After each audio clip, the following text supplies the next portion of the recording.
So somebody once told me, which I absolutely love, is that we all start out with genius levels of creativity. And then by the time we get to fourth grade, unfortunately, because of the way traditional education has been set up, we tend to lose those skills. So, really for us, it's about creating environments that foster collaboration, that really ignite, this sense of curiosity inside little kids, engage them in their learning in different kind of ways, and then set them up for, a life of learning as they move through the education system.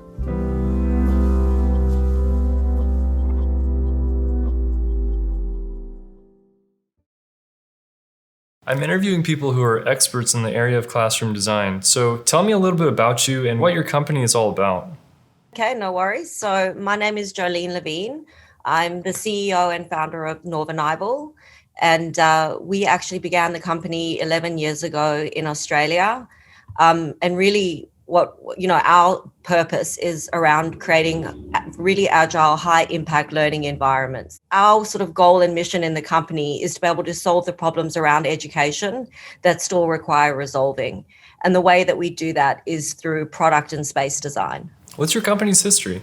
We were not in educational furniture at all. In fact, our business was an installation business. It was 11 years ago in Australia that we went to a school to deliver chairs. And it was a school in Sydney at the time that was really progressive and looking to progress the way that they were teaching and then ultimately match up their learning spaces to that experience. When we went to deliver the chairs, the principal turned around at the time and said, "I am so unhappy to be getting this delivery." We were shocked. We're like, I don't understand how anyone could be unhappy to be receiving new furniture.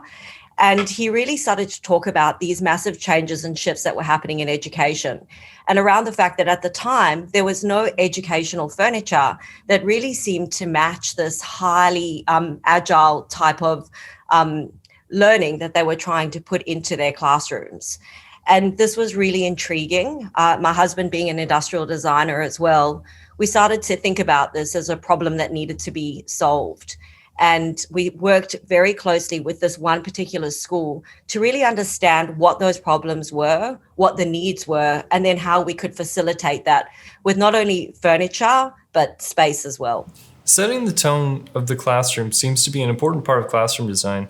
What tone does your company consider when designing a classroom? I think the most unique thing about us is this consideration that every learner is unique and everybody has got unique needs. Typically when we used to set up a classroom, it was designed for kids to sit and get the content. We all know now that that's not good enough if we really want to prepare our learners to be future-ready workers at the end of the day. So things that really have sort of sparked us, 60% of the current workforce does not have the skills that they actually need in order to do their jobs. And the way that classrooms have been set up are not designed to be able to facilitate this really well.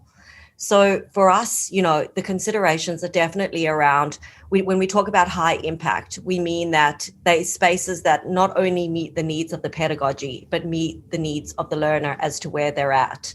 So we consider color, we consider texture, we consider movement, we consider all of these things that we know play into what makes a healthy, engaged learner.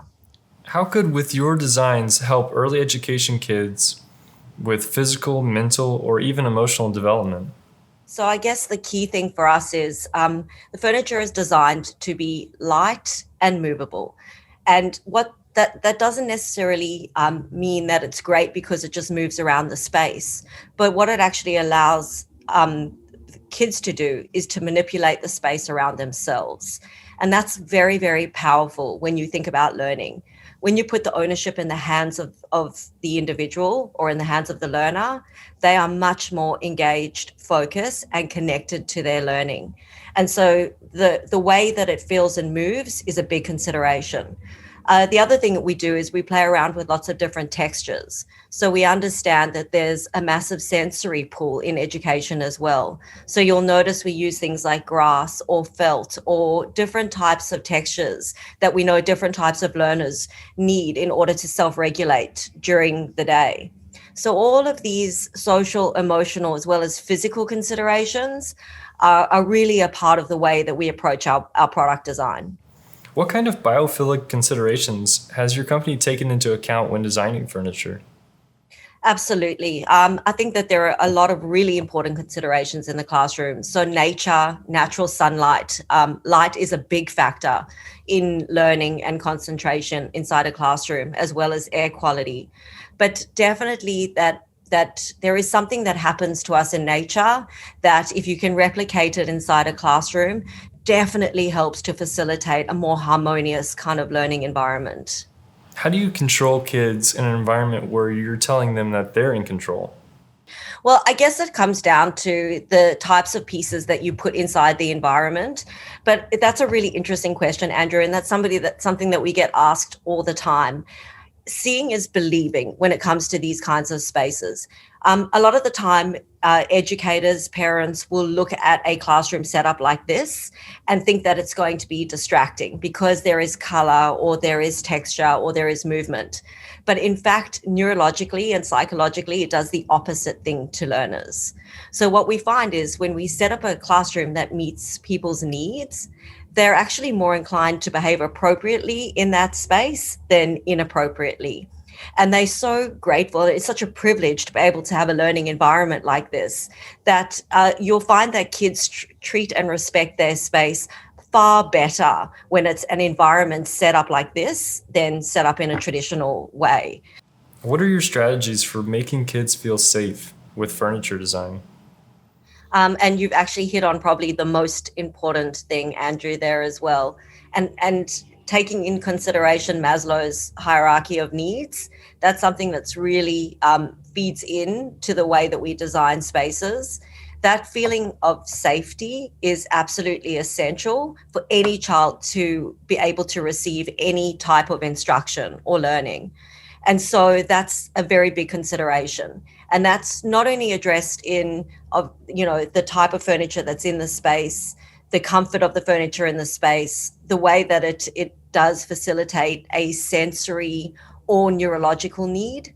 All of those things are really important in building that safety. And also, creating an environment that allows kids to fail and make mistakes. So we always say to a teacher or a school, it's okay if a child sets this up in the wrong way. They're only going to do it once before they realize that it wasn't an ideal way to use it. How do you choose colors when designing furniture? Is it a feeling, intuition, or something more logical?